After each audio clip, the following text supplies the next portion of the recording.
Hello दोस्तों, कैसे हैं आप सब। स्वागत है आप सभी का कॉमिक वर्ल्ड 2.0 पर। तो चलिए दोस्तों, शुरू करते हैं सुरंग का 7वां भाग। अगला दृश्य। गनों के रुख प्रधानमंत्री, गृह मंत्री और मोना चौधरी की तरफ रहे।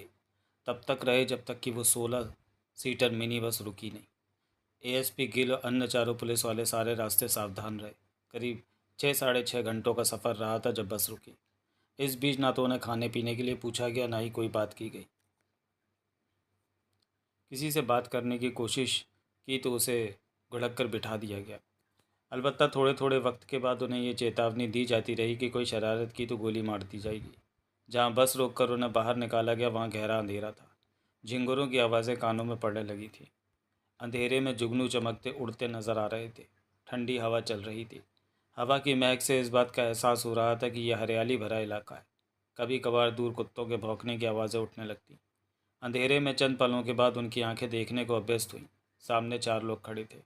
अंधेरे में उनके चेहरे स्पष्ट नजर नहीं आ रहे थे। वे सायों की तरह लग रहे थे। पास ही जीप जैसा वाहन खड़ा था जो कि बंद था। 4 में से 3 के कंधे पर गन मौजूद थी। स्वागत। एक व्यक्ति खुशी भरे सर में कह उठा। बहुत बड़ा काम तुमने कर दिखाया गिल।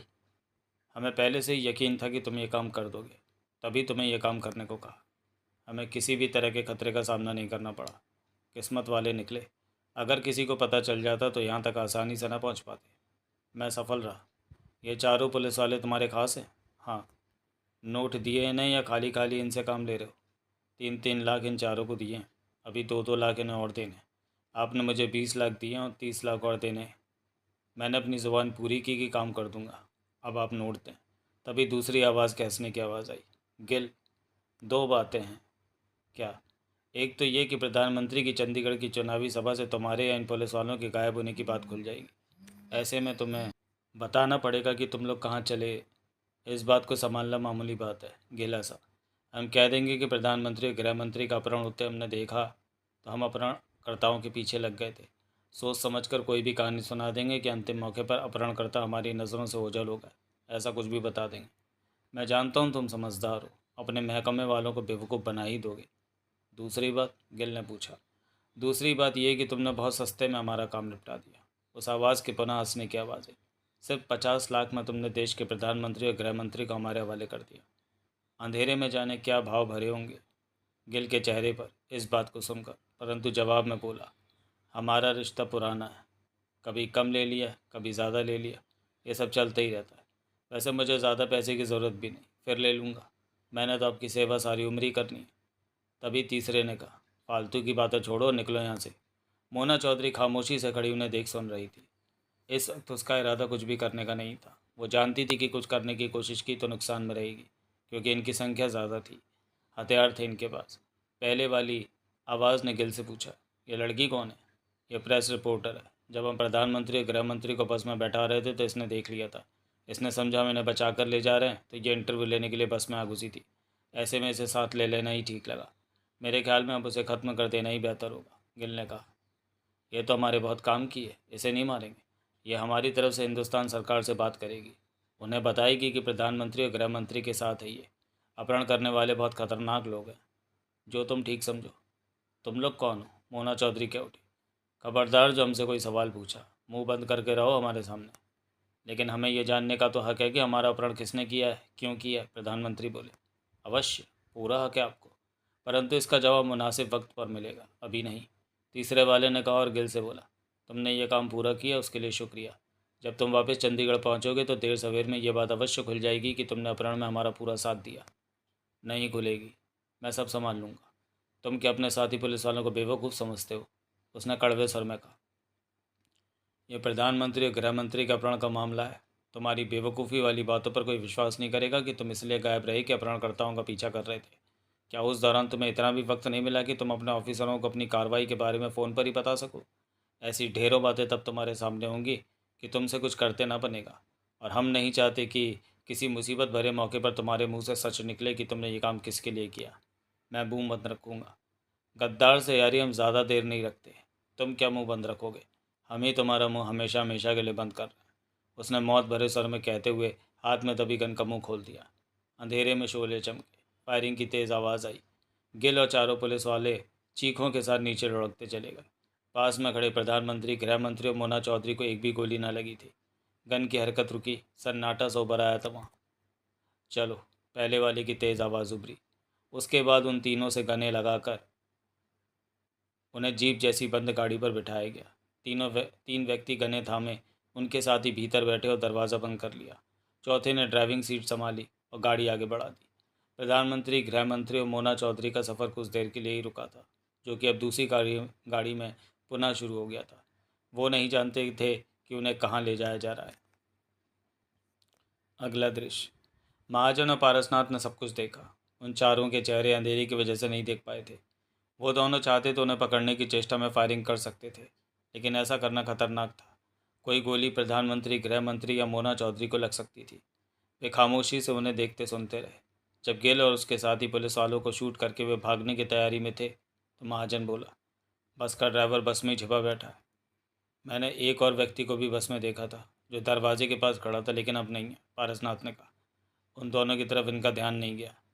ये जल्दी में है। प्रधानमंत्री और गृह मंत्री इनका असली निशाना है। मेरे ख्याल में गिल नाम के उस पुलिस वाले के अलावा कोई दूसरा इन लोगों के बारे में नहीं जानता होगा, इसलिए गिल को ख़त्म करना उन्होंने ज़रूरी समझा। साथ में बाकी पुलिस वाले भी खत्म हो गए। हमें इनके पीछे ही जाना चाहिए। हाँ, हम इनके पीछे ही जाएंगे। हमारा असली शिकार वे लोग हैं जो उन तीनों को ले जा रहे हैं। आओ। वे घनी झाड़ियों में दुबके और पलट कर कुछ दूर खड़ी अपनी कार के पास पहुँचे। बंद हेडलाइट रखे उन्होंने कार स्टार्ट की कि तभी काफ़ी आगे वो जीप जैसा वाहन कच्चे रास्ते पर आगे जाते देखा।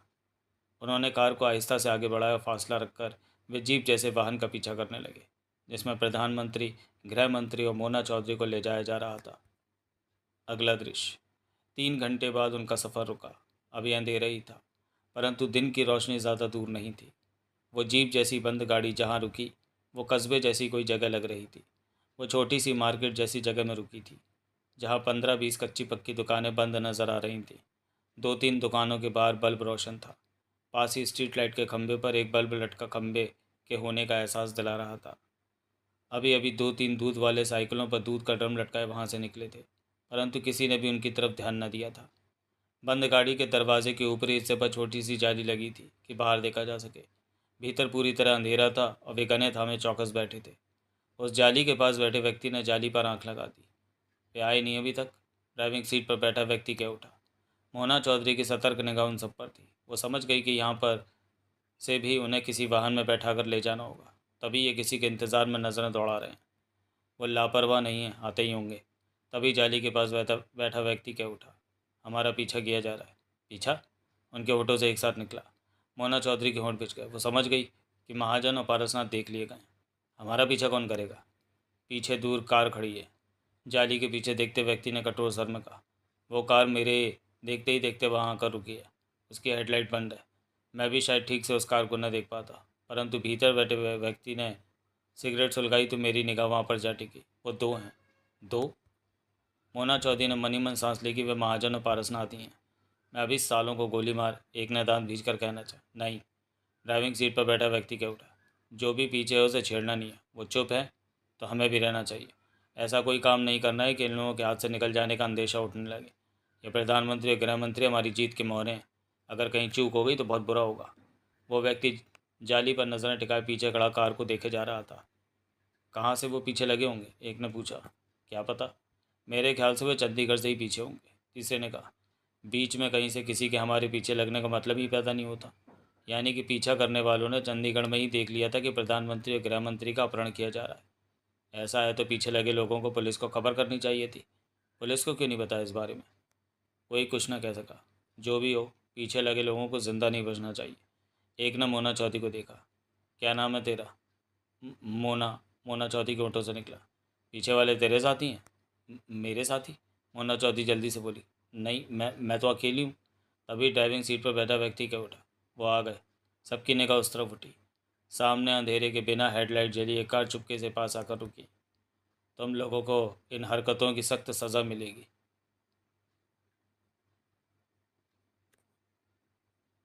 प्रधानमंत्री एक बेचैनी से कह उठे। अभी भी वक्त है। अगर हमें आज़ाद कर दो तो हम तुमसे वादा करते हैं कि तुम लोगों को कुछ नहीं कहा जाएगा। प्रधानमंत्री जी की आवाज़ में व्याकुलता और परेशानी भरी हुई थी। मैं किसी से कुछ नहीं कहूँगी। मोना चौधरी जल्दी से कह उठी। खामोश रहो। ड्राइविंग सीट पर बैठा व्यक्ति शांत गंभीर स्वर में बोला। हम आप लोगों की बात ना सुन रहे हैं और ना ही ना ही जवाब देने का हक रखते हैं। हमसे कुछ भी कहने सुनने का कोई फ़ायदा नहीं। बच नहीं सकोगे, गृह मंत्री बोले। हमारी तलाश में बड़े पैमाने पर खोजबीन शुरू हो गई होगी। किसी ने जवाब न दिया। पीछे वाले दरवाजे के पास बैठा व्यक्ति कह उठा। मैं उस कार पर नज़र रख रहा हूँ, तुम लोग नीचे उतरो। कहते हुए उसने 2 पल्लों वाला दरवाज़ा खोला। तब तक आने वाली कार में से 3 लोग निकलकर दरवाजे के पास आ गए थे। वे लंबे चौड़े सतर्क से लोग थे। अंधेरे की वजह से उनके चेहरे स्पष्ट न थे। हाथों में गनें दबी थीं। सब ठीक है? एक ने धीमे स्वर में पूछा। अभी तक तो ठीक है। दरवाजे के पास बैठा व्यक्ति उतरकर कार की तरफ देखता क्या उठा। हमारा पीछा किया जा रहा है, ये कैसे हो सकता है? वो व्यक्ति चौंका। भीतर बैठे दोनों व्यक्ति प्रधानमंत्री, गृह मंत्री और मोना चौधरी को कवर किए नीचे उतरे तो कार से उतरने वाले 2 व्यक्तियों ने भी उन्हें कवर किया और उस कार की तरफ ले जाने लगे। तीसरा व्यक्ति उसके पास खड़ा कार की तरफ ही देख रहा था, जो दूर अंधेरे में थी। तुम उस कार की बात कर रहे हो? हाँ। हमारे यहाँ रुकते ही वो कार वहाँ रुकी और उसके भीतर बैठे व्यक्ति ने सिगरेट जलाई तो मेरा शक पक्का हो गया। कहाँ से पीछा किया जा रहा है? नहीं मालूम। हमें तो पीछा किए जाने के बारे में अभी पता चला है, लेकिन मुझे पूरा विश्वास है कि हमारा पीछा चंडीगढ़ से ही किया जा रहा है। वो दांत बीच कर क्या उठा। चंडीगढ़ से पीछा किया जा रहा है तो अभी तक पीछा करने वालों ने पुलिस को खबर क्यों नहीं की? मुझसे ये बातें मत पूछो, वो मेरे साथ ही नहीं है। कुछ पल उनमें चुप्पी रही। सुनो, मैं फालतू के लफड़े में नहीं पड़ना चाहता। अब प्रधानमंत्री और गृह मंत्री की जिम्मेवारी मुझ पर है। उन्हें मंजिल तक ले जाना है। दिन निकलने वाला है, 1 घंटे की बात है। दिन की रोशनी के साथ ही इस तरफ फौजी नज़र आने लगते हैं। मैं यहाँ से जा रहा हूँ, लेकिन ये जिम्मेवारी तुम पर है कि पीछा करने वाले अब पीछा ना करें। चिंता ना कर, वो दरिंदगी से क्या उठा।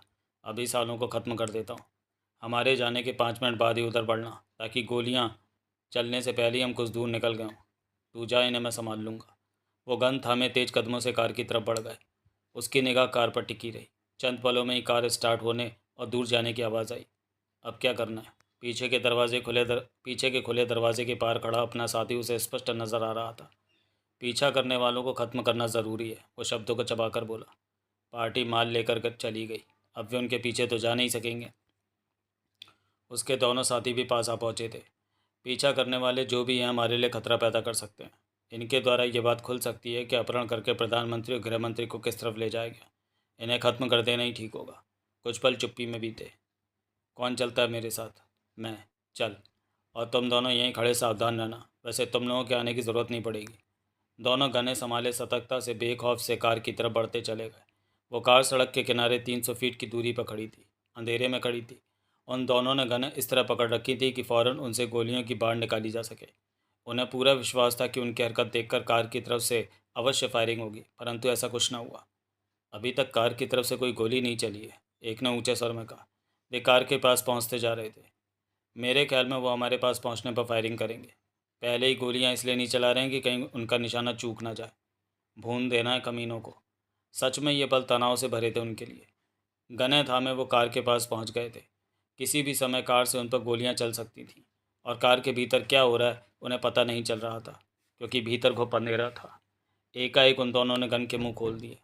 गोलियां चलने का शोर गूंज उठा। कार के शीशों को चूर करती हुई असंख्य गोलियां कार के भीतर जा धंसी। वो आधे मिनट तक गोलियां चलाते रहे, फिर उनकी गनें शांत हुईं। उन्होंने आगे बढ़कर टूटे शीशों के भीतर झाँका। 2 पल के लिए तो उनके मुंह से बोलना फूटा। कार खाली थी, इसमें तो कोई भी नहीं है। उनकी निगाह फुर्ती से आसपास घूमी। तूने सच में देखा था कि ये कार हमारे पीछे यहाँ आकर रुकी और भीतर बैठे व्यक्ति ने सिगरेट सुलगाई? हाँ, उसने भिचे स्वर में कहा। मैंने 2 व्यक्तियों को आगे वाली सीट पर बैठे देखा था। तो वो कहाँ गए? मुझे क्या पता कि वो कहाँ जा मरे, झल्लाया वो आदमी। दूसरा फ़ौरन कार के पास पहुंचा, बोनट पर हाथ रखा। बोनट गर्म था, यानी कि उसका साथी ठीक कह रहा था कि ये कार उनका पीछा करते यहाँ रुकी है। तो फिर भीतर वाले कहाँ चले गए? वो जो भी हैं बिना कार के तो उस कार का पीछा कर नहीं सकेंगे। चल, यहाँ गोलियाँ चल चुकी हैं, हो सकता है वो कहीं अंधेरे में छिपे हों और अब हम पर गोलियाँ चला दें।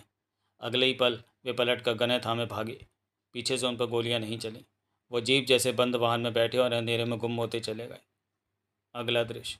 उस कार में महाजन और पारसनाथ ही थे। वे बहुत सावधानी से पीछा कर रहे थे, परंतु नज़र में आ गए। पारसनाथ से सिगरेट सुलगाने की लापरवाही हो गई।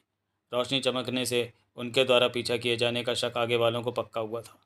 पारसनाथ और महाजन को इस बात का एहसास बाद में हुआ कि उन्हें देख लिया गया है। वे लोग प्रधानमंत्री, गृह मंत्री और मोना चौधरी को लेकर नई आई कार की तरफ बढ़ गए। पारसनाथ और महाजन देख रहे थे उन्हें। इनका नेटवर्क बहुत मजबूत है, पूरी प्लानिंग पहले से ही तैयार है। ये लोग बार बार गाड़ियाँ बदल रहे हैं कि इन्हें पहचाना ना जा सके। महाजन ने धीमे स्वर में कहा, अब हमें उस कार का पीछा करना है। यहाँ से बॉर्डर ज़्यादा दूर नहीं है, पारसनाथ बोला। आगे ज़्यादा बढ़िया रास्ते भी नहीं हैं, कच्चे पक्के से रास्ते हैं। धीमे धीमे भी उन पर बढ़ा जाए तो 1-1.5 घंटे में पाकिस्तान की सीमा में पहुंचा जा सकता है। बॉर्डर पर ही पाकिस्तानी एजेंटों ने सुरंग निकाल रखी है, मतलब कि अब इनकी मंजिल सुरंग ही है। पारसनाथ गाल पर हाथ फेरता खुरदरे सर में क्या उठा। इन लोगों को सुरंग तक नहीं पहुंचने देना है। पारसनाथ कठोर सर में क्या उठा। पहले रोकना होगा इन्हें। जिस कार में बैठा कर ले जाया जा रहा है उसमें कुल 4 आदमी हैं। 3 को हमने देख ही लिया है, चौथा ड्राइविंग सीट पर होगा। खतरा, पारसनाथ के होंठों से निकला। क्या? महाजन चौंका। वो देखो, उस गाड़ी के पास खड़े दोनों आदमी इधर ही देख रहे हैं। कुछ पल बीते। तुम शायद ठीक कह रहे हो, सतर्क से स्वर में क्या उठा महाजन। शायद इन्हें हमारे द्वारा पीछा किए जाने का शक हो गया। ये हम पर गोलियां चलाकर हमें उलझा सकते हैं। इनके दूसरे साथी प्रधानमंत्री, गृह मंत्री और बेबी को लेकर निकल जाएंगे। हमारी सारी मेहनत बेकार हो जाएगी। पारसनाथ, हमें इसी वक्त कार को छोड़ना होगा। इस तरह निकलना कि वे हमें निकलते देख ना सकें। इसी भ्रम में रहें कि हम कार के भीतर ही हैं। फिर वे दोनों एक एक करके दूसरी तरफ से बाहर निकले और अंधेरे में जा पहुँचे।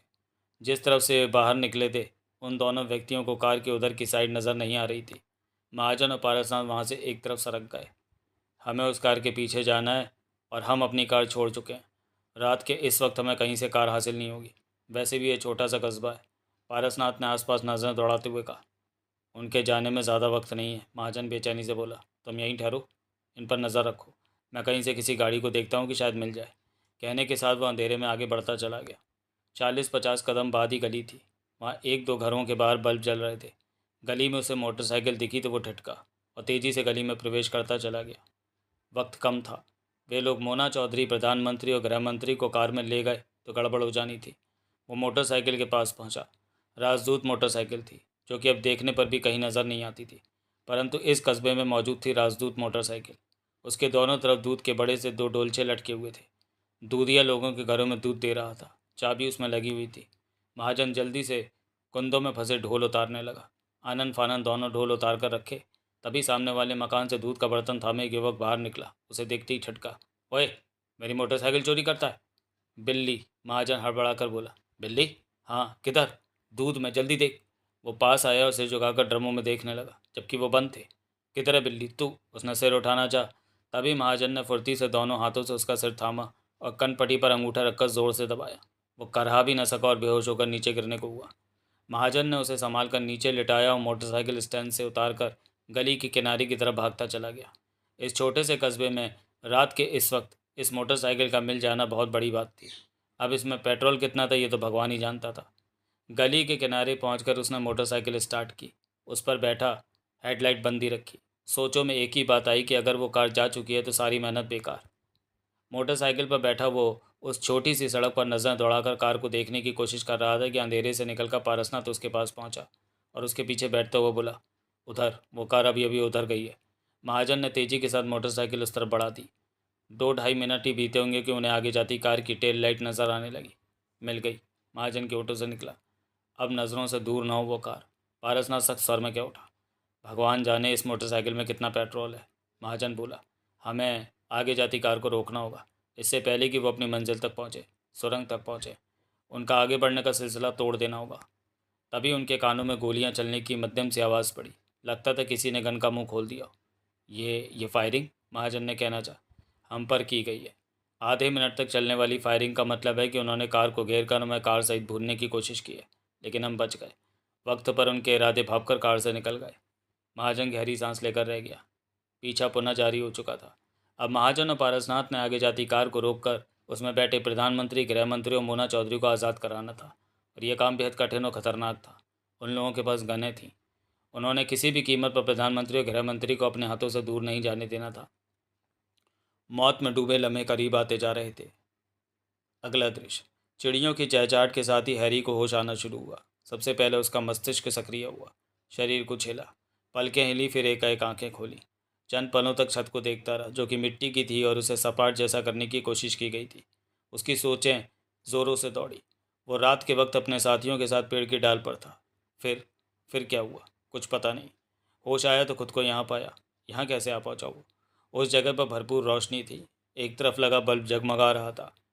हैरी उठ बैठा। नज़रें हर तरफ दौड़ी।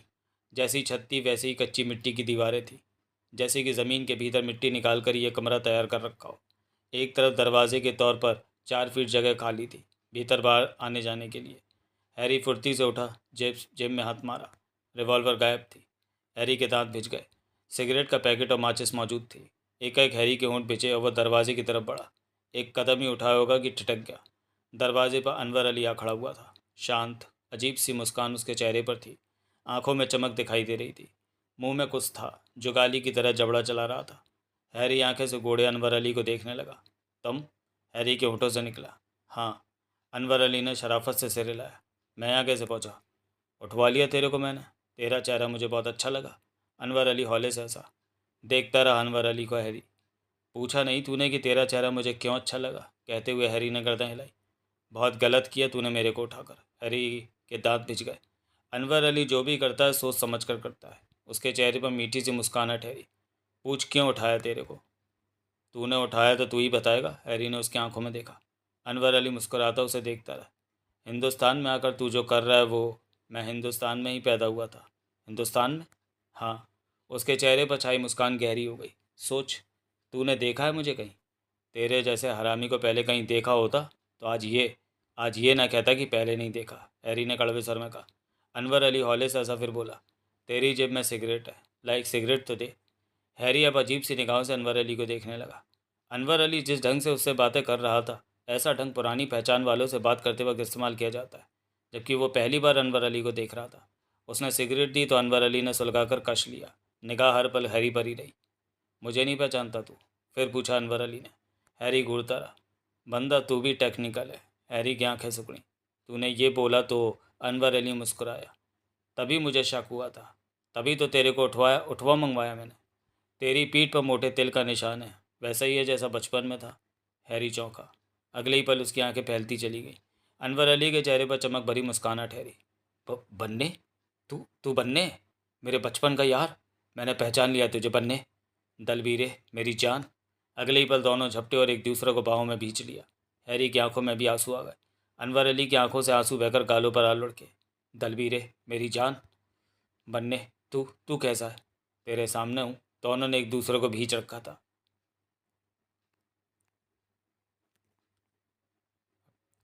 पता है तेरे को? अनवर अली भरे गले से कह उठा। 3 बार मैं पाकिस्तान से चोरी छिपे सीमा पार करके अपने यारों से मिलने आया। पूरे 3 बार। पहली बार पता लगा कि तुम लोगों की कोई खबर नहीं है। अचानक ही दोनों जाने कहाँ चले गए। सब ने यही सोचा कि तुम दोनों घर छोड़कर भाग गए हो। पूरे कांदिया ने तुम्हारी तलाश की, लेकिन तुम लोग कहीं नहीं मिले। वो गुरनाम मर गया था। अनवर अली को भीगे भीगे स्वर में बोला हैरी। तो उसके साथ ही बता देते कि हमने मारा है तो बापू ने हमें बहुत मारना था। पुलिस भी हमें पकड़ लेती। डर बैठ गया था मन में। इसी कारण भाग गए हम कांदिया से। तेरे को क्या पता, तू तो पाकिस्तान चला गया था। यूं ही भागे तुम दोनों? क्यों? दोनों अलग हुए। दोनों की आंखों में आंसू भरे थे। गुरनाम के साथियों ने नहीं बताया कि गुरनाम कैसे मरा। डर की वजह से उसके दोनों साथी चुप रहे थे, क्योंकि वे लोग भी तो हमें मारने जा रहे थे। जब दूसरी बार आया तो उनसे बात हुई थी मेरी। तब मैं 15 साल का था। सोचा था कि अब तुम दोनों वापस आ गए होगे, परंतु पता चला कि तुम दोनों वापस नहीं आए। तीसरी बार भी आया, तब 17 वर्ष का था। वहाँ तुम दोनों बहुत याद आते थे। मैं चौधरी से भी मिला, तब तो उसने मुझे आम भी खिलाए थे। हैरी की आंखों से आंसू बहकर गालों पर लुढ़क आए। बापू से, माँ से, मनका से मिला। हाँ, सबसे मिला। मुझसे मिलकर वे बहुत खुश हुए, लेकिन तेरे को याद करके रो पड़ते थे। तेरी माँ का बुरा हाल है।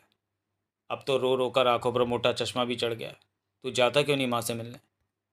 जाऊंगा। अब तो जगता भी। कहते कहते हैरी ठिठका। जगता? कहाँ है जगता? नहीं जानता? नहीं तो? वो वो राणा है ना, राणा। अपना जगता ही तो है वो। राणा? जगता? अपलक सा अनवर अली देखता रह गया हैरी को। बन्ने, मजाक करता है कि राणा? तेरे से मजाक क्यों करूँगा? अपना जगता है राणा। हैरी अपने शब्दों पर जोर देकर क्या उठा। देखता रहा हैरी को, फिर बरबस ही मुस्कुरा पड़ा अनवर अली। कैसे मौके पर मिले हैं यार, कि गले भी नहीं लगा सकता। अनवर अली खुशी से मुस्कुरा रहा था। तू पेशेवर हत्यारा बन गया, जगता सरकारी हत्यारा बन गया, और मैं पाकिस्तान का जल्लाद। तीनों की राहें जुदा जुदा। कहाँ जुदा? अब तो रास्ते एक ही है बनने, लेकिन तेरा नाम अनवर अली कैसे हो गया? यूं ही। जब पाकिस्तान गया तो अब्बा को बरकत अली नाम पसंद नहीं आ रहा था। मेरे कागज़ भरने थे तो अब्बा ने कागज़ों में मेरा नाम अनवर अली कर दिया। अनवर अली हो गया मैं। तेरे अब्बा अम्मी कैसे हैं? मज़े से हैं। इस्लामाबाद में बहुत बढ़िया घर है हमारा, तू आ कभी। आऊँगा, अब तो यार से मिलते ही रहूँगा। हैरी ने उसकी छाती पर हाथ मारा। पाकिस्तान में सरकारी नौकरी है तेरी? हाँ, राजा हूँ मैं वहाँ का, सब सलाम करते हैं, जासूस हूँ। तेरी तो मौज है। इधर ये सब क्या हो रहा है? नौकरी ड्यूटी फ़र्ज़ पूरा कर रहा हूँ। पाकिस्तान सरकार ने जो जिम्मेवारी मुझे दे रखी है वो पूरी कर रहा हूँ। हंसा अनवर अली। देश के लिए जीना, देश के लिए मरना, पाकिस्तान के लिए मेरे खून का एक एक कतरा हाजिर है। पाकिस्तान भक्त है मेरा यार, पाकिस्तानी भक्त नहीं, देशभक्त। वो मेरा देश है, लेकिन जगते से कैसे मिलूँगा? क्यों? वो मेरी ही तरह हिंदुस्तान में खास ओहदे पर है, और पाकिस्तान तेरा देश, हिंदुस्तान उसका देश। दोस्ती अपनी जगह, यारी में देश नहीं देखे जाते मेरे यार। हाँ ठीक बोला, यारी अपनी जगह। मिलूँगा जगते से, ज़रूर मिलूँगा। अनवर अली सर हिलाकर क्या उठा। हिंदुस्तान में आकर क्या कर रहा है? प्रधानमंत्री और गृह मंत्री को चुपके से पाकिस्तान ले जाना चाहता है। तेरे को कैसे पता? अनवर अली के होंठों से निकला। मेरे को ये भी पता है कि कल प्रधानमंत्री और गृह मंत्री का चंडीगढ़ से अपहरण कर लिया गया है। बहुत खबर है मेरे यार को, अनवर अली हंसा। ये भी पता है कि सुरंग के दौरान उन्हें पाकिस्तान ले जाया जाएगा। खूब। अनवर अली ने उसके कंधे पर हाथ मारा। अभी प्रधानमंत्री और गृह मंत्री सुरंग तक नहीं पहुँचे। नहीं, लेकिन पहुँच जाएंगे, ज़्यादा देर नहीं है। अनवर अली के चेहरे पर गहरी मुस्कान फैल गई। असल मामला क्या है? सीक्रेट बात है, तेरे को नहीं बता सकता। यार से पर्दा? हैरी हंसा। यार से नहीं, हिंदुस्तान से पर्दा। अनवर अली ज़ोरों से हंस पड़ा। हैरी ने सिगरेट सुलगाई। अनवर अली खुशी भरे अंदाज में उसे देखे जा रहा था। तेरे को याद है बचपन की बात? बहुत बातें हैं। कौन सी बात? सुरंग वाली बात। अनवर अली की निगाह हैरी के चेहरे पर जा टिकी। हाँ दलवीरे, कुछ कुछ याद है। तू मिट्टी में सुरंग बनाया करता था। और तू क्या कहता था? दोनों की नज़रें मिली। हैरी पुनः मुस्करा कर क्या उठा। तू कहता था कि तू सुरंग बनाएगा तो मैं सुरंग में बम लगा दूंगा। हाँ याद आ गया, हंस पड़ा अनवर अली। यही करता था मैं। तुझे तो सब कुछ याद है। अब मैंने सुरंग नहीं बनाई, तूने बना ली। तेरी सुरंग पाकिस्तान में शुरू हुई, हिंदुस्तान में आकर ख़त्म हुई। हैरी के चेहरे पर बराबर मुस्कान थी। लेकिन मैं यार की सुरंग में बम नहीं लगाऊंगा। क्यों? मुझे अपना यार बनने चाहिए, बनने की दुश्मनी नहीं। लेकिन तू तो जिन्न संगठन के साथ ही राणा के साथ यहाँ आया। वो जुदा बात है। सिर्फ 3 दिन पहले जगता मुझे मिला, वरना मैं उसे राणा के रूप में ही जानता था। जगते ने साथ चलने को कहा तो मना नहीं कर सका, आ गया उसके साथ। जगते का साथ छोड़कर मेरे साथ चलने को क्यों कह रहा? मजबूरी है। जगते के साथ रहकर मुझे पूरा का पूरा नुकसान है। वो हिंदुस्तानी सरकार के खतरनाक सरकारी संगठन जिन्न का सदस्य है। उसकी मेरी यारी ज़्यादा देर नहीं चल सकेगी, क्योंकि मैं पेशेवर हत्यारा हूँ। जगता मुझे पुलिस से ज़्यादा देर तक नहीं बचा सकेगा। वैसे भी हत्यारा कानून से ज़्यादा देर नहीं बचा रह सकता। कानून पकड़ लेता है उसे, या फिर मेरा कोई दुश्मन मुझे ख़त्म कर देगा। खतरा मुझे दोनों तरफ से। अनवर अली हैरी को देखता रहा। लेकिन पाकिस्तान में मुझे खतरा नहीं। पाकिस्तान में बसना चाहता है? अनवर अली ने गंभीर स्वर में कहा। ज़रूर बसना चाहता हूँ, लेकिन यार का एहसान सिन पर लेकर नहीं, यार के काम आकर। मेरे काम आएगा तू? हाँ, मुस्करा पड़ा अनवर अली। तू मेरे काम नहीं आ सकता। बहुत काम आ सकता हूँ। एक बार दलवीरे को आजमा के तो देख। दोनों ने एक दूसरे की आंखों में झांका। क्या है तेरे दिमाग में? अनवर अली गंभीर स्वर में बोला। तो हमेशा कहा करता था कि मेरी बनाई सुरंग में बम लगा देगा। अब बनाऊंगा सुरंग। लेकिन मेरा दावा है कि तू मेरी बनाई सुरंग में बम नहीं लगाएगा, बल्कि फूल बरसाएगा सुरंग की राहों पर। खूब। अनवर अली अजीब से अंदाज में मुस्कुराया। तो मेरा यार अब पहेलियाँ भी बुझाता है। आधा हिंदुस्तान तेरा, आधा हिंदुस्तान मेरा। तू हाँ बोल तो पटवारी की सुरंग खोदना शुरू कर दूँ। अनवर अली की आंखें सिकुड़ी। यार, उलझन में क्यों आ गया? हैरी के उठा। बंटवारे की सुरंग खोदेगा तू? कैसा बंटवारा? हिंदुस्तान का, आधा तेरा आधा मेरा। हैरी की आवाज़ में जोश भरा था। बहुत ज़बरदस्त प्लान है मेरे दिमाग में। कोई मेहनत नहीं, खतरा थोड़ा सा है। आदमी भी ज़्यादा नहीं चाहिए।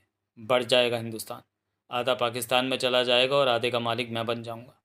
प्लान तो बहुत देर से है मेरे दिमाग में, लेकिन कहता किसे? भगवान ने तेरे को शायद इसलिए मेरे से मिलवाया कि अपने प्लान को अंजाम दे सकूं। बोल। मिलाता है हाथ। अनवर अली का चेहरा खिल उठा। बात अगर हिंदुस्तान में बंटवारे की सुरंग खोदने की है तो हाथ क्या, समझ हमारे दिल भी मिल गए। यार हो तो ऐसा बोल, पाकिस्तान जिंदाबाद। पाकिस्तान हमेशा जिंदाबाद रहा है और रहेगा भी। अनवर अली हंसा। दोनों यार एक बार फिर ज़ोरों से गले जा मिले। हिंदुस्तान के बंटवारे की सुरंग खोदने की बुनियाद रख दी गई थी दलवीरे।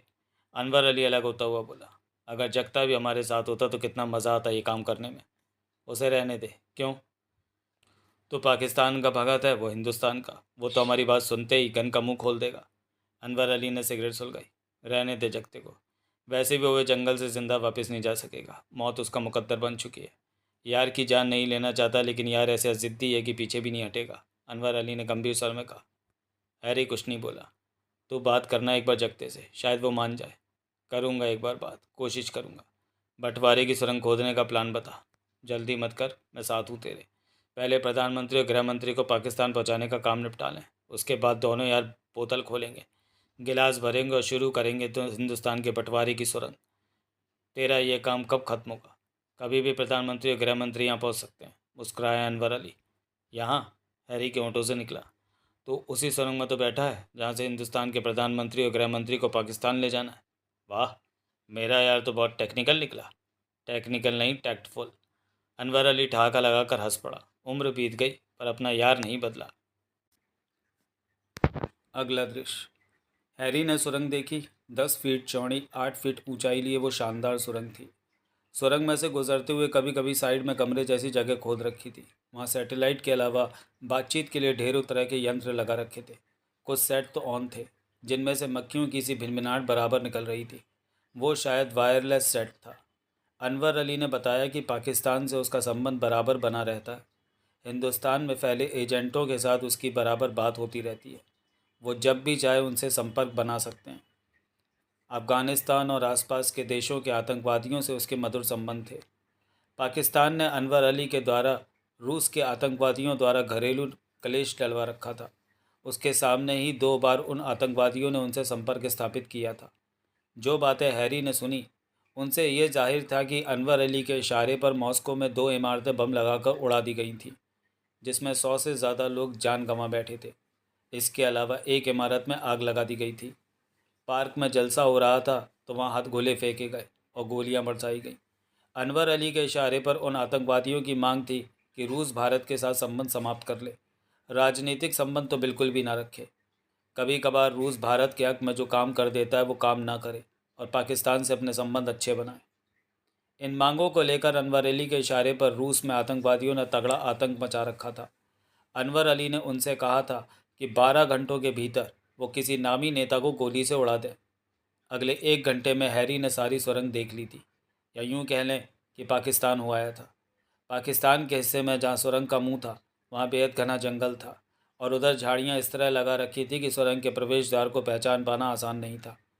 अनवर अली ने उसे बताया कि हिंदुस्तान में भी सुरंग का मुंह कुछ ऐसी ही जगह पर निकला हुआ है कि देखने वाला आसानी से ना समझ सके कि क्या है वो। उसके मुताबिक उधर 3 गनमैन भी हर वक्त इस काम के लिए तैयार रहते हैं कि भूले भटके कोई फौजी उस तरफ आ जाए तो उसे शूट करके उसकी लाश को सुरंग में घसीट लिया जाए। वे अब तक 7 हिंदुस्तानी फौजियों को शूट करके सुरंग में उनकी लाशों को खींच चुके थे, जिन्होंने उस सुरंग का एहसास पा लिया था। सुरंग के बाहर हर मुनासिब जगह पर कैमरे थे, पेड़ों पर, कि अगर कोई उस तरफ आ जाए तो भीतर कंट्रोल रूम में बैठे लोग उसे फ़ौरन टीवी स्क्रीन पर देखकर गनमैनों को ट्रांसमीटर पर खबर करके सतर्क कर सके। इसके अलावा सुरंग के मुंह के 500 फीट के दायरे की ज़मीन के नीचे ऐसे यंत्र बिछा रखे थे कि 5 किलो से ज़्यादा का उन पर दबाव पड़ते ही सुरंग के भीतर लगा खतरे का यंत्र आवाज़ निकालने लगे और वहाँ लगी लाइटें जलने बुझने लगें। पुख्ता इंतज़ाम कर रखे थे अनवर अली ने। हिंदुस्तान वाले एकदम आकर उन्हें घेर ना सकते थे। एकदम सुरंग में प्रवेश करके कोई उनके सिर पर सवार नहीं हो सकता था। जो भी आएगा उसके आने की खबर उन्हें वक्त रहते हो जाएगी। 1.5 किलोमीटर लंबी सुरंग के भीतर जगह जगह बनी कमरों जैसी जगह मिलाकर कुल 12 कमरे थे। कोई कमरा आरामगाह जैसा बना रखा था तो कोई कार्यालय जैसा लग रहा था। 1 घंटे बाद वे वापस उसी कमरे में आ पहुँचे। बहुत बढ़िया इंतज़ाम कर रखा है तुमने। करना पड़ता है। अगर कोई सुरंग को देख ले तो हमारी सारी मेहनत मिट्टी में मिल जाएगी। अनवर अली मुस्कुराया। क्या तुम मुझे भी अपनी तरह पाकिस्तानी एजेंट नहीं बना सकते? हैरी बोला। मेरे साथ काम करो, समझो तुम पाकिस्तानी एजेंट ही हो। अभी तो तुमने हिंदुस्तान के बंटवारे की सुरंग खोदने का आइडिया बताना है। अनवर अली मुस्कुराया। अगर तुम्हारा आइडिया जमा तो पाकिस्तान के शानदार हीरो बन जाओगे, मेरी ही तरह। हैरी मुस्कुराया, फिर सिर हिलाकर कह उठा, मैं तुम्हारा पूरा साथ दूंगा। हिंदुस्तान से मेरा दाना पानी उठ चुका है, अब पाकिस्तान ही मेरा रहनुमा है। पाकिस्तान को तुम्हारे और मेरे जैसे जाबाजों की सख्त ज़रूरत है दलवीरे। अनवर अली कह उठा। कोशिश करना कि जगता भी हमारे साथ मिल जाए। हम तीनों दोस्त इकट्ठे हो गए तो फिर कुछ भी करना नामुमकिन नहीं। हम तीनों मिलकर पाकिस्तान का नक्शा बदल देंगे। देखना, एक दिन पूरे हिंदुस्तान को पाकिस्तान में मिला लेंगे। पूरे नहीं, आधे हिंदुस्तान को। आधा हिंदुस्तान मैं लूँगा। हैरी मुस्कुराया। क्यों नहीं? वादा रहा कि आधा हिंदुस्तान तेरा और आधा हिंदुस्तान मेरा। दोनों के चेहरों पर चमक भरी मुस्कान थी। एक बात तो बता, पूछ, हिंदुस्तान के प्रधानमंत्री और गृह मंत्री का अपहरण करके पाकिस्तान को क्या फ़ायदा होगा? तू नहीं समझेगा। तू समझा ना? अनवर अली हैरी को देखता रहा, फिर क्या उठा। बताऊंगा। प्रधानमंत्री और गृह मंत्री को यहाँ तक तो आ लेने दे। कब आएंगे वो? कभी भी आ सकते हैं। इस काम में मेरी ज़रूरत पड़े तो बताना। क्यों नहीं? यार को नहीं बताऊंगा तो किसको कहूँगा? राणा की पार्टी क्या कर रही है? हैरी ने पूछा। पूरी खबर पहुंच रही है मेरे पास। पेड़ों पर लगे गुप्त कैमरों से उनकी हरकतों को मेरे आदमी देख रहे हैं। दिन के उजाले के साथ ही उन्होंने आगे बढ़ना शुरू कर दिया है। वे इसी तरफ आ रहे हैं। हैरी कुछ न बोला। क्या सोच रहा है? मेरे ख्याल में उन्हें कैद कर लेना चाहिए। फिर मैं जगते से बात करूँगा। जल्दी क्या है यार? है मेरी मर्ज़ी के बिना वे वापस पलटकर अब जंगल से बाहर नहीं जा सकते। अगर उन्होंने वापस जाने की चेष्टा की तो मेरे आदमी वहाँ पहुँच उन्हें ख़त्म कर देंगे। जगते को भी मार देगा तू? कोशिश करूँगा कि वो ना मरे। अनवर अली गंभीर स्वर में क्या उठा। वो मेरा बचपन का यार है। स्कूल से एक साथ दुड़की लगाकर आम तोड़ा करते थे, खेला करते थे। उसकी मौत मुझे तकलीफ़ देगी। अल्लाह से यही कहूँगा कि वो पहले की तरह मेरा साथी, मेरा दोस्त बन जाए। तू बात करना जगते से, मैं भी करूँगा। वो भी बनने को भूला ना होगा। सब याद है उसे। कुछ दिन पहले हम दोनों यही सोच रहे थे कि बनने भी पास में होता तो कितना अच्छा होता, और ऊपर वाले ने तेरे को हमसे मिला दिया। मुझे इस बात का भरोसा है कि हम तीनों यार फिर एक साथ हो जाएंगे। ज़रूर। तू भी कादिया चलेगा हमारे साथ? हैरी ने खुशी भरे सर में पूछा। यार इशारा तो करे, मौत के दरवाजे तक भी पहुंच जाऊंगा। अनवर अली हंस कर क्या उठा। उसके बाद अनवर अली ने अपने साथी को बुलाया और खाने पीने का इंतज़ाम करने को कहा। हैरी ने सिगरेट सुलगा ली। घड़ी में वक्त देखा। सुबह के 9 बज रहे थे। करीब आधे घंटे बाद नाश्ते में दूध और आलू के पराठे उनके सामने आ पहुँचे। दोनों फिर से हमने वाला बन गए। बचपन की बातों को याद करने का दौर शुरू हो गया। अगला दृश्य। महाजन और पारसनाथ काफ़ी फासला रखकर उस कार का पीछा कर रहे थे। दिन का उजाला फैल चुका था। पीछा करने में अब ज़रूरत से ज़्यादा सावधानी उन्हें इस्तेमाल करनी पड़ रही थी। देखे जाने का पूरा खतरा था। अगर उन्हें पीछा किए जाने का शक हो गया तो उन्होंने गनों का मुंह खोल देना था। कार को जंगल में प्रवेश किया आधा घंटा हो चुका था। रास्ते में आने वाले पेड़ों से बसते हुए कार आगे बढ़ रही थी। उस रास्ते को देखकर महसूस होता था कि यदा कदा इस रास्ते से वाहन गुजरते रहते हैं। हमें उस कार को रुकवाकर प्रधानमंत्री और गृह मंत्री को बचा लेना चाहिए, पारसनाथ बोला। ऐसा ना हो कि वो लोग अपनी मंजिल पर पहुंच जाएं। वहाँ इनके और भी साथी होंगे। तब हम शायद अपनी मनमानी ना कर सकें। मोटरसाइकिल चलाते महाजन के होंठ बिछ गए। क्या बोलता है? उसे खामोश पाकर पारसनाथ ने पुनः कहा। हमने कार तक पहुंचने की चेष्टा की तो उन लोगों को पता चल जाएगा। वे प्रधानमंत्री और गृह मंत्री को नुकसान पहुंचा सकते हैं। मेरे ख्याल में ऐसा नहीं होगा। क्या मतलब? वे प्रधानमंत्री और गृह मंत्री को नुकसान नहीं पहुंचाएंगे। तगड़ी मेहनत के बाद वे उनका अपहरण करने में सफल हुए। अवश्य अपनी ज़रूरत को पूरा करना चाहते होंगे, प्रधानमंत्री और गृह मंत्री द्वारा। ऐसे में वो उन्हें कोई तकलीफ ना होने देंगे। बात जची तेरी। महाजन पिछे स्वर में क्या उठा। मौका बढ़िया देख और कार के पास पहुंचने की कोशिश कर, पारसनाथ ने कहा और रिवॉल्वर निकाल ली। अभी वे कार से काफ़ी दूर थे और कार वालों की निगाहों से बसते हुए पीछा कर रहे थे। उधर कार के भीतर प्रधानमंत्री और गृह मंत्री कार की पिछली सीट पर दो आदमियों के बीच फंसे बैठे थे। वे चारों बेहद तंग से बैठे थे और चाह कर भी कुछ न कर सकते थे। मोना चौधरी ड्राइवर के बगल वाली सीट पर बैठी थी। यूँ तो वो चेहरे के भाव ऐसे दर्शा रही थी कि जैसे डरी बैठी हो, परंतु हर तरफ नज़र थी उसकी। वो चाहती तो प्रधानमंत्री और गृह मंत्री को आज़ाद करवाने के लिए हरकत में आ सकती थी, परंतु इससे प्रधानमंत्री और गृह मंत्री को खतरा पैदा हो सकता था। जिन दो लोगों ने पीछे वाली सीट पर उन्हें दबा रखा था उनके हाथों में रिवॉल्वरें थीं।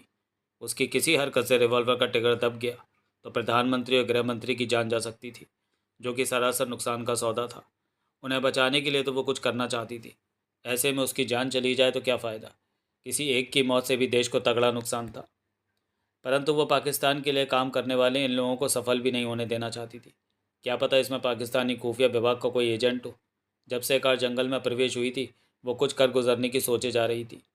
देर से छाई खामोशी को एकाएक गृह मंत्री ने तोड़ा।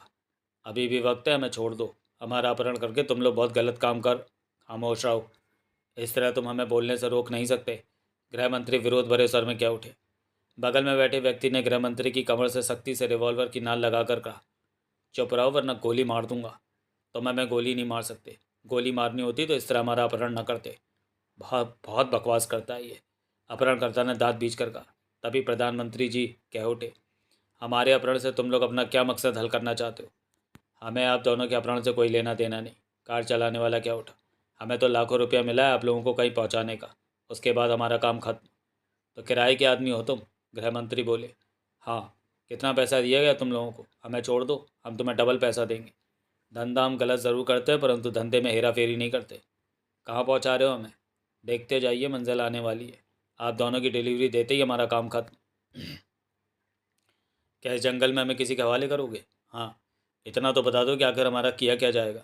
आप दोनों को चोरी छिपे पाकिस्तान पहुंचा दिया जाएगा। पाकिस्तान? क्यों? ये हम नहीं जानते। किराए के लोगों को ज़्यादा नहीं पता होता। मोना चौधरी के चेहरे पर किसी तरह का भाव नहीं था। वो उनकी बातें सुन रही थी। कभी कभी गर्दन घुमाकर वो उन लोगों को देख लेती थी। वो जानती थी कि इस मौके पर कुछ भी कहना सुनना खतरनाक था। ये लोग गुस्से में कभी भी कुछ भी कर सकते थे। उसे सही वक्त और सही मौके का इंतज़ार था। तभी एक का मोबाइल बजा। बात की उसने। कहाँ हो तुम? आवाज़ कानों में पड़ी। जंगल में। प्रधानमंत्री और गृह मंत्री कहाँ हैं? हमारे साथ। तो पहुँचने में इतनी देर क्यों लगा रहे हो? हम पहुँच चुके हैं। मैं वो जगह तलाश कर रहा हूँ जहाँ हमें मिलना है। कहीं तुम जंगल में रास्ता भटक तो नहीं गए? कार ड्राइव करते उसने आसपास नज़र दौड़ाई। वो रास्ते की पहचान कर रहा था। मैं फायर कर रहा हूँ, आवाज़ सुनकर मुझे बताना। उसके कानों में आवाज़ पड़ी, फिर फायर की आवाज़ सुनाई दी। गोली ज़्यादा दूर से नहीं चलाई गई थी। मैंने सुनी आवाज़, दिशा पहचान लिया। मेरे ख्याल में हम 5-7 मिनट में तुम्हारे पास होंगे। कहकर उसने फ़ोन बंद किया और वापस जेब में डाल लिया। सुबह के 7:30 बज रहे थे। जंगल में हल्की सी ठंडक बड़ा वातावरण लग रहा था। उस तरफ से आई है गोली की आवाज़। हम उधर ही बढ़ रहे हैं, कार चलाने वाला बोला। मुझे भूख लग रही है, एकाएक मोना चौधरी बोली। चुप रहो, वे लोग तुम्हें खाने को बहुत कुछ देंगे। ओह, फिर तो मुझे जल्दी उन लोगों के पास पहुंचाओ। मोना चौधरी क्या उठी। कल रात से कुछ नहीं खाया। मेरी मम्मी मेरा इंतज़ार कर रही होंगी। रो रो कर मम्मी का बुरा हाल हो गया होगा। किसी ने कुछ नहीं कहा। कुछ मिनटों बाद ही उन्हें काफ़ी आगे कुछ लोगों के और वैन जैसे बंद वाहन के मौजूद होने का एहसास हुआ। वे रहे। जान छूटी। इन्हें उनके हवाले करो और चलो वापस। चंद पलों में ही कार उन लोगों के पास जा रुकी। वे 6 लोग थे। 3 ने कंधों पर गनें लटका रखी थी। पास खड़ी वैन पर काले जैसा रंग चढ़ा हुआ था। कार रुकते ही वे लोग एक एक करके बाहर निकले। प्रधानमंत्री और गृह मंत्री को भी बाहर निकाला गया। मोना चौधरी भी बाहर निकली। वहाँ के हालातों पर गौर करते मोना चौधरी सोच रही थी कि इतने हथियारबंद लोगों की मौजूदगी में प्रधानमंत्री और गृह मंत्री को निकाल ले जाना संभव नहीं। बीतते वक्त के साथ साथ मोना चौधरी को राहें कठिन लग रही थी। जिस मौके की तलाश थी उसे वो मौका मिलता दिखाई नहीं दे रहा था। तुम, एक व्यक्ति गले लाकर बोला, तुम लोगों ने शिकारों को सुरक्षित ढंग से यहाँ पहुँचा दिया। बढ़िया ढंग से काम करना हमारी आदत है। ड्राइवर क्या उठा। इस बात के हम पैसे लेते हैं, दूसरा बोला। इन्हें संभालो, हम वापस जा रहे हैं, तीसरे ने कहा। यह लड़की कौन है? प्रधानमंत्री गृह मंत्री के साथ ही है, पूछ लेना, पता चल जाएगा। उस व्यक्ति की निगाह मोना चौधरी पर जा टिकी। कौन है तू? प्रेस रिपोर्टर हूँ, मोना चौधरी ने आवाज़ में डर समेट कर कहा। अब साथ में क्यों है? मैं प्रधानमंत्री जी का इंटरव्यू लेने के लिए बस में आ गई, मोना चौधरी ने जल्दी से कहा। तब मुझे नहीं पता था कि इनका अपहरण हो रहा है। फिर तो तेरे को उसी वक्त ख़त्म कर देना चाहिए था। नहीं, मोना चौधरी हड़बड़ा कर बोली, मुझे मत मारना। ऊपर बात कर, दूसरा बोला। मेरे ख्याल में इसे साथ ले चलना ठीक नहीं होगा। पहले वाले ने फ़ोन निकाल कर नंबर मिलाया, अनवर अली से बात की। प्रधानमंत्री और गृह मंत्री यहाँ तक आ पहुँचे हैं, लेकिन उनके साथ एक लड़की भी है। मालूम है मुझे, उसे भी साथ ले आओ। जी, कहकर उसने फ़ोन बंद करके वापस रखा और बोला, इस लड़की को भी साथ ले चलना है। फिर देखते ही देखते वे सब उस छोटी सी बंद गाड़ी में प्रधानमंत्री, गृह मंत्री और मोना चौधरी के साथ बैठे। फिर वो बंद गाड़ी जंगल में अनजानी दिशा की तरफ बढ़ गई। अगला दृश्य। अनवर अली ने भी आए फ़ोन पर बात करके फ़ोन बंद किया ही था कि रहमत उसके पास आ पहुंचा। उसके चेहरे पर अजीब से भाव थे। 2 लोग मोटरसाइकिल पर उस कार का पीछा करते जंगल में आ पहुंचे। कैमरों पर उन्हें देखा गया। रहमत बोला, पीछा? जी। अनवर अली की ओर भिज गए। प्रधानमंत्री और गृह मंत्री को लाने वाले अब वापस जाएंगे। अनवर अली बेहद कठोर स्वर में क्या उठा। उन्हें फ़ौरन खबर करो कि इनका पीछा किया गया, उन्हें ख़त्म कर दिया जाए। मैं नहीं चाहता कि पीछे लगे हुए सुरंग तक पहुँचे।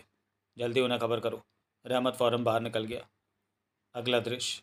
प्रधानमंत्री, गृह मंत्री और मोना चौधरी को वे लोग बंद गाड़ी में लेकर जब वहाँ से रवाना हुए तो उन्हें वहाँ लाने वाले 3 व्यक्ति वापस जाने के लिए कार में बैठने लगे।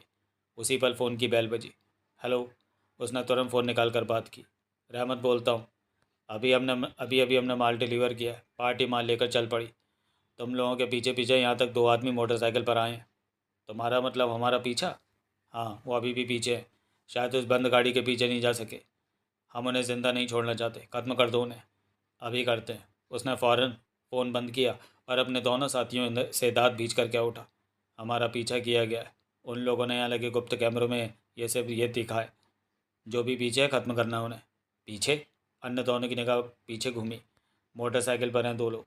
वे जल्दी से कार में बैठे, कार बैक की और महाजन पारसनाथ की तलाश में निगाहें दौड़ाते बेहद धीमी गति से वापस चल पड़े।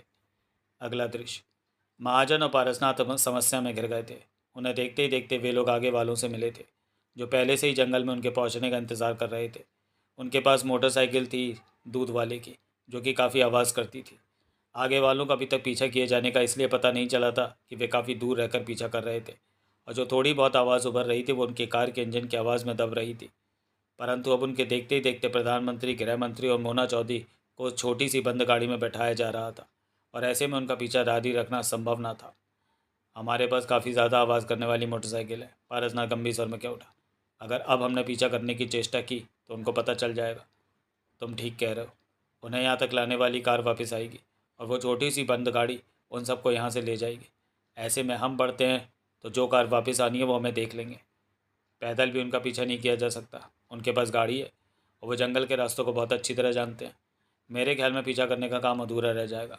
महाजन और पारसनाथ की निगाह मिली। वे चंद पल चुप रहे। कोई दूसरा रास्ता नहीं? नहीं।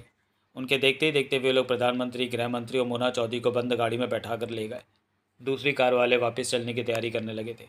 महाजन और पारसनाथ के चेहरे पर बेबसी से भरी सख्तियाँ ठहरी थी। अब क्या होगा? पारसनाथ दांत भींचकर बोला। वे लोग वापस आ रहे हैं। महाजन जल्दी से क्या उठा। इधर से ही निकलेंगे, उन्होंने हमें देख लिया तो गड़बड़ हो जाएगी। कहने के साथ ही वो मोटरसाइकिल धकेल कर एक तरफ ले जाने लगा। हर तरफ जंगल ही जंगल था। पारसनाथ ने पीछे से मोटरसाइकिल को धक्का दिया। फ़ौरन ही वे ओट में जा पहुंचे थे। मोटरसाइकिल को उन्होंने झाड़ियों के पीछे कर दिया और खुद भी पेड़ों के तनों की ओट में आ छिपे थे। नज़रें कार पर थी जो वापस आनी शुरू हो गई थी। अगला दृश्य। कार रोको। पीछे वाली सीट पर बैठे व्यक्ति ने एकाएक कहा। चलाने वाले ने फ़ौरन कार रोकी। क्या हुआ? पीछे बैठा व्यक्ति तुरंत बाहर निकला और नीचे की ज़मीन देखने लगा। बाकी दोनों भी बाहर आ गए। ये देखो, मोटरसाइकिल के टायरों के निशान। ये तो इस तरफ गए। उन्होंने हमें आते देख लिया होगा, वो इस तरफ जा छिपे।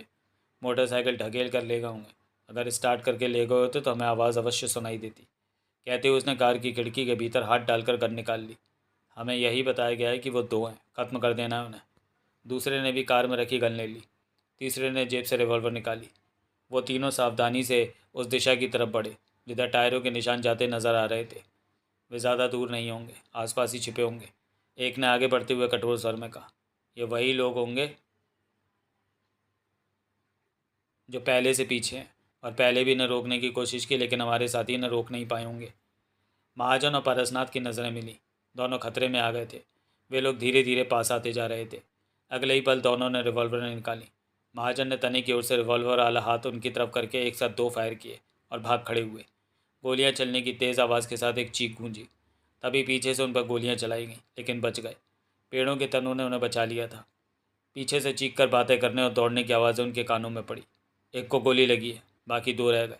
महाजन ने दौड़ते हुए ऊंचे स्वर में कहा। पारसनाथ ने कुछ नहीं कहा। दोनों रिवॉल्वर थामे दौड़े जा रहे थे। वे ऐसी जगह तलाश कर रहे थे कि जहां सुरक्षित रहकर पीछे आने वालों का मुकाबला कर सके। पीछे से रह रहकर बार बार फायर किए जा रहे थे, परंतु दौड़ते दौड़ते फायर करने की वजह से वे निशाना ठीक से नहीं ले पा रहे थे। जल्दी उन्हें मुनासिब जगह दिखी तो उन पेड़ों की ओट लेकर पीछे आते दोनों आदमियों का निशाना लिया। अनजाने में वे बेहद करीब आ गए थे। एक के सिर में गोली लगी, दूसरे की छाती में। वे वहीं गिर गए और फिर हिल ना सके। महाजन और पारसनाथ की नज़रें मिली। तो फिर अब क्या किया जाए? महाजन बेचैनी से बोला। प्रधानमंत्री, गृह मंत्री और मोना चौधरी तो जाने कहाँ पर होंगे। हम नहीं जानते कि पाकिस्तानियों ने सीमा पर सुरंग कहाँ से निकाल रखी है। हमें तो इस जंगल के रास्ते भी नहीं पता। उन लोगों तक कैसे पहुँच पाएंगे? पारसनाथ की निगाह दोनों लाशों पर जा टिकी। हम एक को ज़िंदा रखते तो ठीक रहता। रास्ते और हालातों के बारे में उससे जानकारी ले सकते थे। दोनों की निगाहें जंगल में घूमने लगीं। हमारे पास मोटरसाइकिल भी है और मरने वालों की कार भी, महाजन बोला, लेकिन हम पैदल ही आगे बढ़ेंगे। जंगल में वाहन चलने की आवाज़ गूंजेगी। दुश्मन के लोग कहीं हुए तो वे सतर्क हो जाएंगे। वो तो ठीक है, पारसनाथ ने होठ पीछे, लेकिन जाएंगे किधर? हमें रास्ता नहीं पता। मेरे ख्याल में उधर जाना ही ठीक होगा जिधर वे लोग प्रधानमंत्री को ले गए हैं। वे लोग वहाँ से आगे किस तरफ गए हैं यह हमें पता नहीं चल पाएगा, पारसनाथ ने कहा, लेकिन कोई रास्ता तो चुन नहीं है। चलो उधर ही चलते हैं। वे अंदाजे से उस दिशा की तरफ चल पड़े। रिवॉल्वर ने जेब में डाल ली। मेरे ख्याल में हम प्रधानमंत्री, गृह मंत्री और बेबी को न पा सकेंगे, महाजन ने गहरी सांस ली। क्यों? उन लोगों का इरादा उन्हें पाकिस्तान ले जाने का है। सुरंग यहाँ से ज़्यादा दूर नहीं होगी। हम जंगल में ही भटकते रह जाएंगे और वे लोग उन्हें लेकर पाकिस्तान पहुँच जाएंगे। पारसनाथ ने होठ भींच लिए, कुछ कह नहीं सका। अगला दृश्य। वो बंद गाड़ी जंगल में एक जगह रुकी और 4 आदमी प्रधानमंत्री, गृह मंत्री और मोना चौधरी को घनों के घेरे में लेकर आगे बढ़ने लगे। 5 मिनट बाद ही वे ऐसी जगह पर रुके जहाँ झाड़ियों का ढेर लगा हुआ था। कुछ इस तरह कि अगर कोई वहाँ आ भी पहुँचे तो झाड़ियों के ढेर से बचकर आगे निकल जाए। यह बेहद घना जंगल था। सूर्य की रोशनी भी यहाँ न पहुँच पा रही थी। एक ने आगे बढ़कर झाड़ियों के ढेर को एक तरफ से सरकाकर फट्टा हटाया तो नीचे ढलान वाला रास्ता दिखा। वे उन्हें लेते हुए उस ढलान वाले रास्ते पर उतरते चले गए। आखिर में आने वाले व्यक्ति ने ढलान पर आकर ऊपर पुनः फट्टा रखकर झाड़ियाँ ठीक कर दी और वो भी उनके साथ हो गया। मोना चौधरी समझ चुकी थी कि यही सुरंग है। वो सतर्क हो चुकी थी। मनी मन यही सोच रही थी कि 1.5 किलोमीटर लंबी सुरंग पाकिस्तान में जाकर निकलती है। क्या अब उन्हें सीधा पाकिस्तान ले जाया जा रहा है? ये सुरंग कैसी? प्रधानमंत्री हचकिचाकर कह उठे। गुप्त सुरंग है ये। साथ चलता एक व्यक्ति शांत स्वर में कह उठा। पाकिस्तान में निकलती है। पाकिस्तान? प्रधानमंत्री चौंके। तो क्या तुम हमें पाकिस्तान ले जा रहे हो? गृह मंत्री चिहुक कर कह उठे। हाँ। क्या तुम लोग पाकिस्तान के एजेंट हो? सही समझे आप। ये तो बहुत ही बुरा कर रहे हो। प्रधानमंत्री बेचैनी से कह उठे। तुम लोग बच नहीं सकोगे। अब तक तो हिंदुस्तान में तूफान उठ खड़ा हुआ होगा। हमारी गुप्तचर एजेंसियां हमें हर हाल में तलाश कर लेंगी। तब तुम लोगों को जवाब देना कठिन हो जाएगा। किसी देश के प्रधानमंत्री और गृह मंत्री के अपहरण का मतलब जानते हो? उन्हें कोई जवाब न दिया गया। 100 मीटर चलने पर सुरंग में लाइट जलती दिखाई देने लगी थी। हर 7 फीट के बाद फासले पर एक छोटा सा बल्ब जल रहा था। घुप अंधेरे को बल्ब की रोशनी ज़रा ज़रा चीर रही थी। नीचे की ज़मीन बहुत हद तक समतल थी कि किसी को आगे बढ़ने में कोई परेशानी नहीं आ रही थी। 25 मिनट तक इसी तरह आगे बढ़ते रहने पर साइड में बने एक कमरे में जा पहुँचे, जहाँ रोशनी पूरी तरह जगमगा रही थी। बैठने के लिए 4 कुर्सियाँ मौजूद थीं। उन तीनों को कुर्सियों पर बैठा दिया गया। यही वो वक्त था जब अनवर अली ने भीतर प्रवेश किया। स्वागत है आप लोगों का। पाकिस्तान सरकार की तरफ से मैं आपका स्वागत करता हूँ। अनवर अली मुस्कुराकर क्या उठा। कौन हो तुम? प्रधानमंत्री जी ने गंभीर स्वर में पूछा। अनवर अली, पाकिस्तान का छोटा सा एजेंट। इस तरह हमारा अपहरण क्यों किया गया? हमें आप लोगों की सख्त ज़रूरत है। पागल हो गए हो क्या? इस तरह किसी देश के प्रधानमंत्री का अपहरण करके तुम लोग बच नहीं सकते। हमारी तलाश में पूरा देश ज़मीन आसमान एक कर देगा और ऐसी नौबत नहीं आएगी। अनवर अली मुस्कुरा रहा था। आज ही आपके देश का आतंकवादी संगठन आपके अपहरण की जिम्मेवारी ले लेगा और आपकी सरकार को अपनी मांगें भी बता देगा। क्या? प्रधानमंत्री चौंके। फिरौती लेने के लिए तुम लोगों ने हमारा अपहरण किया है? ऐसा कुछ नहीं है। अनवर अली हौले से हंसा। अभी आप कुछ नहीं जानते। आप तभी अनवर अली के मोबाइल फ़ोन की बेल बजी। फ़ोन निकालकर बात की अनवर अली ने। पाकिस्तान से फ़ोन था। हमने उन दोनों को घंटा भर पहले रवाना कर दिया था। वे पहुंचने वाले होंगे। खूब। अनवर अली प्रधानमंत्री और गृह मंत्री पर नज़र मारकर कह उठा। वे दोनों मुझ तक पहुँच चुके हैं। दोपहर बाद तक हमारा अगला काम शुरू हो जाएगा। कहकर अनवर अली ने फ़ोन बंद किया। इन्हें आगे ले चलो। वे चारों प्रधानमंत्री, गृह मंत्री और मोना चौधरी को लेकर बाहर निकले और सुरंग में आगे बढ़ गए। अनवर अली भी उनके साथ था। वो चलते फिरते मोना चौधरी के बराबर आकर चलने लगा। प्रेस रिपोर्टर हो तुम? अनवर अली ने शांत स्वर में पूछा। हाँ। मोना चौधरी गंभीर थी। जिंदा रहना चाहती हो या मरना? अनवर अली की धीमी आवाज़ में खतरनाक भाव आ गए। मैं मरना नहीं चाहती। मोना चौधरी जल्दी से क्या उठी। तो फिर तुम्हें वही करना होगा जो हम कहेंगे। स्वर बेहद सख्त था। जो कहेंगे मैं करूँगी। मोना चौधरी ने स्वर में घबराहट लाकर कहा। कहीं भी चालाकी की तो तुम्हारे टुकड़े कर दिए जाएंगे। मैं चालाकी नहीं करूँगी। जो कहोगे वही करूँगी। वे सुरंग में खामोशी से आगे बढ़ते जा रहे थे। करना क्या होगा मुझे? जल्दी तुम्हें हिंदुस्तान में मौजूद आतंकवादी संगठन के पास पहुंचा दिया जाएगा। उनके साथ रहकर उनके इशारे पर तुम हिंदुस्तान सरकार से बात करोगी। उन्हें बताओगे कि तुम तीनों की जान खतरे में। उनसे मांगे मनवानी है तुमने। मेरी बात अच्छी तरह समझ रही हो कि तुम्हें क्या करना होगा? हाँ हाँ, सब बातें तुम्हें अच्छी तरह समझा दी जाएंगी। अनवर अली शब्दों को चबा कर क्या उठा। अगला दृश्य। हम सुरंग के पास पहुंच चुके हैं। राणा ठिठक कर आसपास देखता क्या उठा। इस जगह के आसपास कहीं भी सुरंग का रास्ता हो सकता है। विवेक गुप्ता, पीताम्बर और रंजीत की नज़रें भी आसपास घूमने लगीं। वो सब इस वक्त बेहद घने जंगल में खड़े थे। हवा और धूप का तो वहाँ नामो निशान नहीं था। ऊंचे नीचे घने पेड़ फैले हुए थे। कई पेड़ों की घनी टहनियाँ झुककर ज़मीन को छू रही थीं। भयावह सा वातावरण महसूस हो रहा था। जंगल की कई कई जगह तो ऐसी थी कि वहाँ पर बिल्कुल स्याह अंधेरा था। 2-3 सांप भी उन्हें ज़मीन पर रेंगते नजर आ गए थे। खतरा हर तरफ था। इंसानों का खतरा था। जहरीले जीवों से खतरा था। कहाँ हो सकती है सुरंग? विवेक गुप्ता कह उठा। सुरंग का मुंह किसी चीज़ से ढांपा गया होगा। पीताम्बर बोला। उसे खुला ना छोड़ा होगा। मेरे ख्याल में तो झाड़ियाँ वगैरह से ही सुरंग के मुंह को छिपाया गया होगा। फिर तो मैं झाड़ियों का झुरमुट तलाश करना होगा या ऐसा ही कुछ। राणा कह उठा। सुरंग के मुंह को इसी तरह छिपाया जा सकता है, छिपाने का कोई दूसरा रास्ता नहीं। उनकी निगाह बातों के साथ साथ हर तरफ घूम रही थी। हमें इधर उधर फैलकर सुरंग का मुंह तलाश करना चाहिए। रंजीत क्या उठा। मेरे ख्याल में हमारा अलग हो जाना ठीक नहीं रहेगा। राणा ने सब पर नज़र मारी। घना जंगल है और रास्तों से हम पूरी तरह अनजान हैं। एक बार अलग हुए तो दोबारा मिलने में समस्या खड़ी हो सकती है। राणा ठीक कहता है, पीताम्बर बोला। हम एक साथ ही सुरंग का रास्ता तलाश करेंगे। इस तरह कुछ देर अवश्य लग सकती है, लेकिन हम लोग भटक नहीं सकेंगे। सबकी सहमति इसी में थी। वे लोग सुरंग तलाश करने लगे। राणा और रंजीत के हाथ में गनें थीं। एयर बैग विवेक गुप्ता के कंधे पर लटका था। पीताम्बर के दोनों हाथ जेबों में जा पहुंचे थे कि ज़रूरत पड़ने पर फ़ौरन रिवॉल्वर निकाली जा सके। परंतु जो कुछ हुआ वो इस तेज़ी से हुआ कि इन्हें संभलने का तो क्या, समझने का भी मौका न मिल सका। वे चारों इस वक्त घने पेड़ के नीचे से निकल रहे थे कि एक नायलॉन का बड़ा सा जाल उनके ऊपर गिरा। हड़बड़ाकर उन्होंने जाल को हटाने, उसमें से निकलने की चेष्टा की, परंतु पलों के बीच ही इस कोशिश में जाल उनके पाँव के नीचे आ गया। ऐसा होते ही झटके के साथ जाल ऊपर खींच लिया गया। वे चारों जाल में गुड़मुड़ से फंसे हवा में लटकते चले गए, झूलने लगे। वे इस कदर बेबस हो गए थे कि हाथ में थमी गनों का भी इस्तेमाल नहीं कर सके। हाथ पांव हिलाने के भी काबिल ना रहे, सिर्फ सांसें ही ले सकते थे। उसी पल पेड़ों के पीछे से 5 हथियारबंद आदमी बाहर आ गए। जाल में फंसे वे हवा में हौले हौले झूल रहे थे। कौन हरामजादा है? रंजीत चीख उठा। जवाब में उन्हें हंसने की आवाज़ आई और अगले ही पल रहमत पेड़ से नीचे कूदा। जाल का रस्सा थामे 4 व्यक्ति अभी भी पेड़ पर थे। जाल में फंसे उन चारों की निगाह रहमत पर जा टिकी। सुरंग का रास्ता तलाश कर रहे थे तुम लोग? रहमत ने जहरीले स्वर में कहा। बहुत वक्त लग जाता सुरंग ढूंढते ढूंढते। सोचा मैं खुद ही तुम लोगों को बैंड बाजे के साथ सुरंग में ले चलूँ। फंस गए वे चारों। बचने का मौका ही नहीं मिल पाया था उन्हें। तो चलिए दोस्तों, वीडियो को यहीं समाप्त करते हैं और मिलते हैं सुरंग के अगले भाग में, अगले वीडियो में। तब तक के लिए धन्यवाद।